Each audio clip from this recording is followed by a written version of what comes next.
ஆண்டிப்பட்டி அருகே பள்ளி சுவற்றையொட்டி அமைக்கப்பட்டுள்ள மின்சாதன பொருட்களால் விபத்து நேரும் அபாயம் ஏற்பட்டிருக்கிறது. கூடுதல் விவரங்களை செய்தியாளர் மலைச்சாமியிடம் கேட்கலாம். மலைச்சாமி, விவரம் என்ன?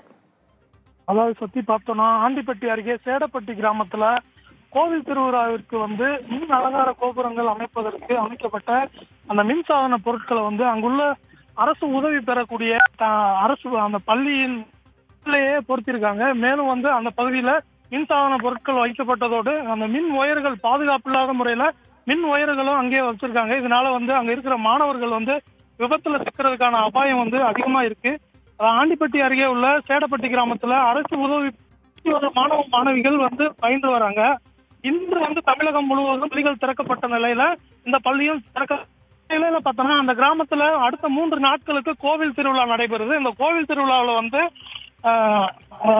அதாவது கோவில் திருவிழாவில் மின் அலங்கார கோபுரங்கள் அமைப்பதற்கு அந்த கோபுரங்கள் எரிவதற்காக அந்த மின்சாதன பொருட்கள் அந்த பள்ளியோட சோற்றில் உள்ள ஜன்னல் பகுதியிலேயே வச்சிருக்காங்க. அதுலயே அமைச்சது மட்டும் இல்லாம பாதுகாப்பற்ற முறையில அந்த மின் ஒயர்களும் அங்க வச்சிருக்காங்க.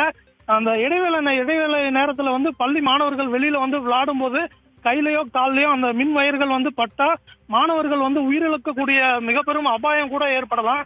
அந்த மாதிரியான ஒரு சூழல் இருக்கு. இது சம்பந்தமா நம்ம நேரடியா இதை போய் காட்சி பதிவு பண்ணும் போது தலைமை ஆசிரியர் சாதாரணமாவே வகுப்புகள் இன்று காலை துவங்கி இருந்தது. இது குறித்து நம்ம கேட்டதுக்கு அப்புறம் தான் அங்க இருந்த தலைமை ஆசிரியர் சம்பந்தப்பட்ட நபர்களிடம் கூட்டி இதை அகற்ற சொன்னாரு. அதாவது அலட்சியமா ஆசிரியர்கள் இருந்தது இது ஒரு முக்கியமான காரணமா இருக்கு. இது தவிர பார்த்தோம்னா மேலும் இது தொடர்பா ஆண்டிப்பட்டி வட்டார தொடர்பு கல்வி அலுவலர் ஸ்ரீதேவிட்ட நம்ம தொலைபேசியில தொடர்பு கொண்டு நேரிலே கேட்டோம். இது போன்ற சம்பவங்கள் உடனடியாக தடுக்கப்படும். நேரில் சென்று ஆய்வு செஞ்சு உடனடியாக அங்க இருக்கிற மின்சாதன பொருட்கள் அகற்றப்பட்டு மாணவர்களின் பாதுகாப்பு உறுதிப்படுத்தப்படும் அப்படின்னு சொல்லியிருக்காங்க. சக்தி, பள்ளிச்சுவற்றில் மின் இணைப்பு பெட்டியால் ஆபத்து ஏற்படும் அபாயம் இருப்பதாக அந்த செய்தியை எடுத்து கூறியதற்கு நன்றி மலைச்சாமி.